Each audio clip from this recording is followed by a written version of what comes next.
የክህሎት ልማትና የቴክኖሎጂ ፈጠራን በማቀናጀት የኢንዱስትሪ ሽግግርን ማፋጠን ያለመ ዓለም አቀፍ የምርምር ጉባኤ ሊካሄድ መሆኑ ተሰምቷል።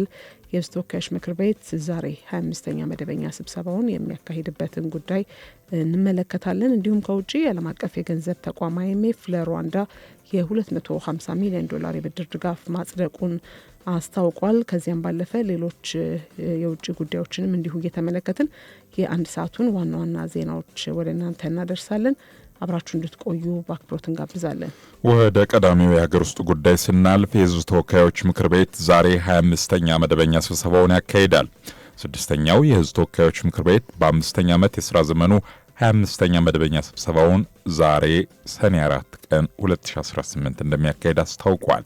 በስብሰባውም የገንዘብ ሚኒስትር አህመድ ሺዴ የፌዴራል መንግስት የ2019 በጀት ዓመት ረቂቅ በጀትን በተመለከተ በሚያቀርቡት የበጀት መግለጫ ላይ ይወያያል። ከውይይቱም በኋላ ረቂቅ የበጀት አዋጁን ለዝርዝር እይታ ለፕላን በጀትና ፋይናንስ ጉዳዮች ቋሚ ኮሚቴ እንደሚመራ ይጠበቃልም ተብሏል። መረጃው የምክር ቤቱ ነው። የክህሎት ልማትና የቴክኖሎጂ ፈጠራን በማቀናጀት የኢንዱስትሪ ሽግግርን ለማፋጠን ያለመ ዓለም አቀፍ የምርምር ጉባኤ ሊካሄድ ነው። የፌዴራል ቴክኒክና ሙያ ስልጠና ኢንስቲትዩት መጻኢ የክህሎት ልማትና ቴክኖሎጂያዊ ፈጠራን ያቀፈ ዘላቂ የኢንዱስትሪ ሽግግር በሚል መሪ ቃል ከሰኔ 5 እስከ ሰኔ 7 ቀን 2018 ድረስ ዓለም አቀፍ የምርምር ጉባኤና የቴክኖሎጂ ውድድር እንደሚያካሄድ አስታውቋል።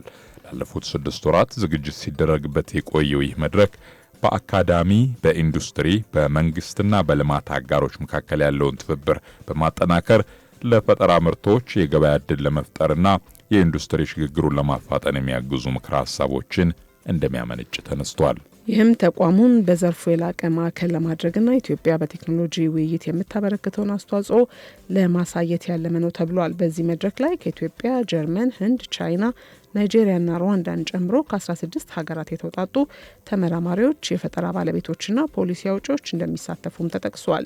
ለዝግጅቱ ከቀረቡ ከ90 በላይ የምርምር ጽሁፎችና ከ100 የቴክኖሎጂ ፕሮጀክቶች መካከልም በጥብቅ ሳይንሳዊ ግምገማ የተመረጡ 30 ከፍተኛ ጥራት ያላቸው የምርምር ጽሁፎችና 34 የቴክኖሎጂ ስራዎች ለእይታና ለውይይት የሚቀርቡ ሲሆን ይዘቶቹም በዋናነት በአይሲቲ፣ በዲጂታል ሽግግር፣ በግብርና፣ በላቀ ማኑፋክቸሪንግ፣ በታዳሽ ኃይልና በግንባታ ዘርፎች ላይ ያተኮሩ መሆናቸው ተመላክቷል።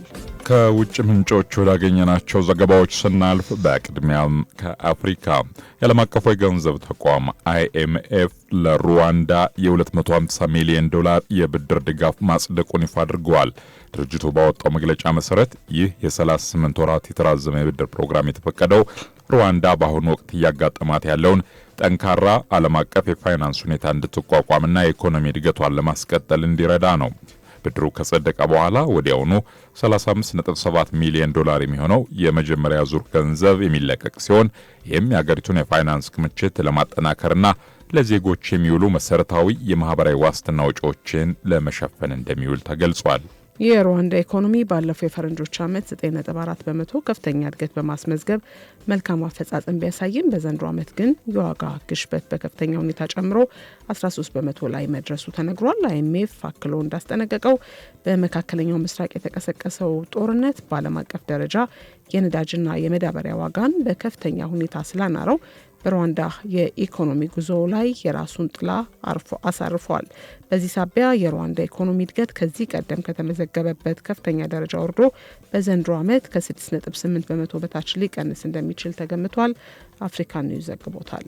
ከልቦ በቀረበው ትርታ 97.6 FM የውጭ ዜናዎችን ነው በማድመጥ ላይ የምትገኙት። በማስከተል በመጨረሻ የምንመለከተው የውጭ ጉዳይ ወደ እናንተ እናደርሳለን። የቱርክ ፕሬዝዳንት ረሲፕ ጣይብ ኤርዶጋን የአሜሪካው ፕሬዝዳንት ዶናልድ ትራምፕ በመጪው ሐምሌ ወር በአንካራ በሚካሄደው የኔቶ ጉባኤ ላይ ለመገኘት መወሰናቸውን አድንቀዋል። ፕሬዝዳንቱ በሰጡት መግለጫ የትራምፕ መገኘት ለሰሜን አትላንቲክ ጦር ቃል ኪዳን ድርጅት ኔቶ አንድነትና ጥንካሬ ትልቅ እርምጃ ነው ሲሉ ገልጸዋል። ቱርክ እንደ ኮፕ 31 የአየር ንብረት ጉባኤ ያሉ ታላላቅ መድረኮችን የምታስተናግድበትና በዓለም መድረክ ተሰሚነቷ የሚጎላበት ዓመት መሆኑንም ኤርዶሃን ጠቁመዋል። ወደ መካከለኛው ምስራቅ ስናመራ ፕሬዝዳንት ኤርዶጋን እስራኤል በጋዛ፣ በሊባኖስ፣ በኢራን ላይ የምታደርገውን ወታደራዊ ጥቃትም ክፉኛ ኮንነዋል። ሐማስ የተኩስ አቁም ስምምነቱን ቢያከብርም እስራኤል ግን ቃሏን ለማጠፍ ለጋዛ ሕዝብ የሚሆን ሰብአዊ እርዳታ እንዳይገባ መከልከሏንም ጠቁመዋል። የሶሪያና የሊባኖስ መረጋጋት ከቱርክ ብሔራዊ ደህንነት ጋር በቀጥታ የተሳሰረ መሆኑን ያመላከቱት ፕሬዚዳንቱ በምስራቅ ሜዲትራኒያን የሀገራቸውን እንዲሁም የቱርክ ቆጵሮስን መብት ለማናጋት በሚሞክሩ አካላት ላይ አንካራ ጠንካራ ምላሽ ትሰጣለች ሲሉም አስጠንቅቀዋል። አናዶሉ የዘገባው ምንጭ ነው።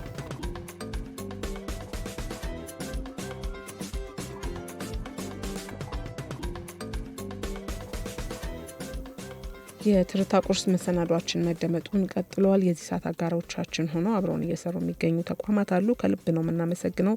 ማን እንደ እናት የሚለን እናት ባንክ አንዱ ነው። እናት ጤና አሁን ላይ እያስተዋወቀ የሚገኘው አገልግሎቱ ነው። በእናት ጤና እናቶች ጤንነታችሁ እንዲጠበቅ እንሻለን። አይበለውና ደግሞ ህመም ከገጠመ ግን ከእናት ባንክ ጋር በጋራ ከሚሰሩ የሕክምና ተቋማት ጋር ሕክምና የምታገኙበትን መንገድ አመቻችተናል እያለ ነው። የሕክምና ተቋማቱም እንግዲህ አገልግሎቱን የሚሰጧችሁ የእናት ጤና የቁጠባ ሂሳብ ተጠቃሚ ስትሆኑ ብቻ ነውና ይህንን ፈጥናችሁ አድርጉ ይላል እናት ባንክ። አጋራችን ስለሆነ አመሰገንን። ሌላኛው የዚህ ሰዓት አጋራችን ደግሞ ከራይድ ጋር ወደፊት የሚለው ራይድ ትራንስፖርት ነው። በተለይም ከተለያዩ አጋጣሚ ከውጭ ሀገራት ወደ ሀገር ቤት የሚመጡ ወዳጅ ዘመዶን ለመቀበል ጊዜ ቢያጥሮ ታማኙ የጉዞ አማራጭ ራይድ ትራንስፖርት እንክብካቤ ሳያጓድል በደህንነታቸው እንደተጠበቀ በአይነ ስጋ ያገናኘውታል ይላል። ከራይድ ጋር ወደፊት የሚለው ራይድ ትራንስፖርት የዚህ ሰዓት አጋራችን ነው።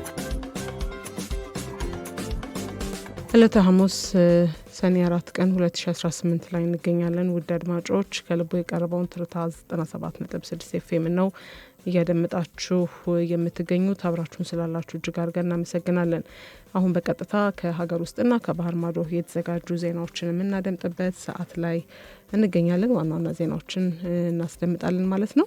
የኢትዮጵያ ብሔራዊ ምርጫ ቦርድ ውጤታቸው የተረጋገጡ የ1800 የምርጫ ክልል ውጤቶችን አረጋግጫ ያለው ብሏል። የታክስ አስተዳደር ማሻሻያ ረቂቅ አዋጅ የታክስ አሰራርን በማዘመን ፍትሐዊነትንና የሕግ ተጠያቂነትን የሚያረጋግጥ እንደሆነ ተነግሯል። እንዲሁም ከውጭ ሊቢያና ቻይና በወታደራዊና በጸጥታ ጉዳዮች ላይ በጋራ ለመስራት ተስማምተዋል። የኢራቅ ከፍተኛ ፖለቲካ መሪዎች በሀገሪቱ ማናቸውም የጦር መሳሪያዎች ሙሉ በሙሉ በመንግስት ቁጥጥር ስር እንዲሆኑ አሳስበዋል የሚሉትን እንመለከታለን። ሀገራዊ ጉዳዮችን አስቀድመን እንጀምራለን። የ1008 የምርጫ ክልሎች ውጤት ወደ ቦርዱ የማረጋገጫ ማዕከል መግባቱን የኢትዮጵያ ብሔራዊ ምርጫ ቦርድ ሰብሳቢ ሜላትወርቅ ኃይሉ ገለጹ። የኢትዮጵያ ብሔራዊ ምርጫ ቦርድ 7ኛውን ጠቅላላ ምርጫ በተመለከተ ዕለታዊ መግለጫ ሰጥቷል። የቦርዱ ሰብሳቢ ሜላትወርቅ ኃይሉ በመግለጫቸው የምርጫ ጣቢያዎች የውጤት ቆጠራ ተጠናቆ በምርጫ ክልሎች የማዳመር ስራ እየተከናወነ ነው። በዚህም ከአንድ ምርጫ ክልል ውጭ በሁሉም የምርጫ ክልሎች የማዳመር ስራ ተጠናቋል ብለዋል። በዚህ መሰረትም የ1008 የምርጫ ክልሎች ውጤት ወደ ቦርዱ የማረጋገጫ ማዕከል መግባቱን ጠቁመዋል። ከ501 የሕዝብ ተወካዮች ምክር ቤት የምርጫ ክልሎች 446ቱ ወደ ማዕከል ደርሰዋል ያሉት ዋና ሰብሳቢዋ ቀሪዎቹ የክልሉ ምክር ቤቶች ናቸውም ብለዋል። ከዚህ በተጨማሪም በመጠለያ ጣቢያዎችና በመከላከያ ካምፖች ድምፅ አሰጣጥ ሙሉ በሙሉ ተጠናቆ ውጤት የማዳመር ስራ ላይ መሆኑንም ጠቁመዋል። የታክስ አስተዳደር ማሻሻያ ረቂቅ አዋጅ የታክስ አሰራርን በማዘመን ፍትሐዊነትና የሕግ ተገዥነትን ለማረጋገጥ ከፍተኛ እገዛ ያደርጋል ተባለ።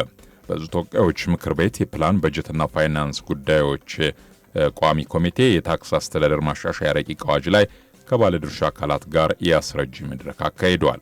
የገንዘብ ሚኒስትር ዴኤታ ፍቃዱ ሆረታ በዚህ ወቅት የታክስ አስተዳደር ረቂቅ አዋጅ ከኢትዮጵያ ፈጣን የኢኮኖሚ እንቅስቃሴ ጋር የተጣጣመ ዘመናዊ ታክስ አሰራር ለመፍጠር ያስችላል ብለዋል። በታክስ ከፋዩ ማህበረሰቡ የሚነሱ መሰረታዊ የፍትሐዊና የመልካም አስተዳደር ቅሬታዎችንም መፍትሄ ለመስጠት ከፍተኛ ጠቀሜታ እንደሚኖረው ገልጸዋል። የመንግስትን ገቢ የመሰብሰብ አቅም በማጎልበት ተጠያቂነትን ከግልጽነት ያጣመረ ዘመናዊ የአሰራር ስርዓት መዘርጋት እንደሚያስችልም ተናግረዋል። የምክር ቤቱ አባላትና የሕግ ማዕከል ባለሙያዎችን በማሻሻያ ረቂቅ አዋጁ የታክስ ስሌት፣ የይርጋ ጊዜ ገደብ፣ የታክስ ከፋይ መስተንግዶና ተያያዥ ጉዳዮች በማስመልከት ጥያቄ አንስተዋል። በገንዘብ ሚኒስቴር ከፍተኛ የሕግ አማካሪ ዋሲሁን አባተ በረቂቅ አዋጁ የይርጋ ጊዜው 10 ዓመት ሆኖ መቀመጡ በታክስ ከፋዩ ላይ የሚኖረውን ጫና መቀነስ እንደሚያስችል ተናግረዋል። በገንዘብ ሚኒስቴር የሕግ ጉዳዮች መምሪያ ኃላፊ ተወዳጅ መሐመድ በበኩላቸው የታክስ ደረሰኛ ለመስጠት ተመሳሳይ የገንዘብ ቅጣት መጣሉን ሆን ተብሎ የሚፈጸምን የታክስ ማጭበርበርን በማስቀረትና ደረሰኝ መቁረጥን ባህል የሚያደርግ አሰራር ነው ብለዋል። ከውጭ ምንጮች ወዳገኘናቸው ዘገባዎች ስናልፍ ሊቢያና ቻይና በጸጥታና በወታደራዊ መስኮች ያላቸውን የሁለትዮሽ ትብብር ይበልጥ ለማሳደግ መስማማታቸውን አስታወቁ። ዘ ሊቢያ ኦብዘርቨር እንደዘገበው የሁለቱ ሀገራት ከፍተኛ የስራ ኃላፊዎች ባደረጉት ውይይት በሊቢያ የሚገኙ የጸጥታ ተቋማትን መልሶ ለማደራጀትና የጸጥታ ባለሙያዎችን አቅም ለማሳደግ ቻይና የቴክኖሎጂና የስልጠና ድጋፍ የምታደርግበት ሁኔታ ላይ መክረዋል። ቻይና በሊቢያ ዘላቂ ሰላምና መረጋጋት እንዲሰፍን የምታደርገውን ጥረት እንደምትቀጥልም ያሳወቀች ሲሆን የሊቢያ ወገንም የሀገሪቱን የጸጥታ መዋቅር ለማጠናከር ከቻይና ጋር በቅርብ ለመስራት ያለውን ፍላጎት አረጋግጧል። ከዚህ በተጨማሪም በጸጥታ መሻሻል ምክንያት ከዚህ ቀደም ተቋርጦ የነበሩ የቻይና ኩባንያዎች የኢንቨስትመንትና መሰረተ ልማት ግንባታ ፕሮጀክቶች በሊቢያ በድጋሚ የሚጀምሩበት ሁኔታ ላይ በስፋት ተመክሯል። ለሊቢያ ኦብዘርቨር የዘገባው ምንጭ ነው። የኢራቅ ከፍተኛ አስተዳዳሪዎች በአገሪቱ ውስጥ ማናቸውም የጦር መሳሪያዎች ሙሉ በሙሉ በመንግስት ቁጥጥርና እጅ ስር መሆን እንዳለባቸው አሳሰቡ። የአገሪቱ ፕሬዝዳንት፣ ጠቅላይ ሚኒስትርና የፓርላማ አፈ ጉባኤ በትላንትናው ዕለት ባደረጉት አስቸኳይ ስብሰባ ከህግ እውቅና ውጭ በማንኛውም ታጣቂ ቡድን እጅ የጦር መሳሪያ መገኘት የለበትም ብለዋል። መሪዎቹ አያይዘውም በመካከለኛው ምስራቅ ያለው የጸጥታ ውጥረት በከፍተኛ ሁኔታ እየጨመረ በመጣበት በአሁኑ ወቅት ላይ የኢራቅን መሬት ለሌሎች ሀገራት ጥቃት መሰንዘሪያነት ወይም ለውክልና ጦርነት ለመዋል የሚንቀሳቀሱ ማናቸውም ኃይሎች መንግስት በጭራሽ እንደማይታገስና ጠንካራ ህጋዊ እርምጃ እንደሚወስድ በጽኑ አስጠንቅቀዋል። ዘገባው ያናዶኑ ነው።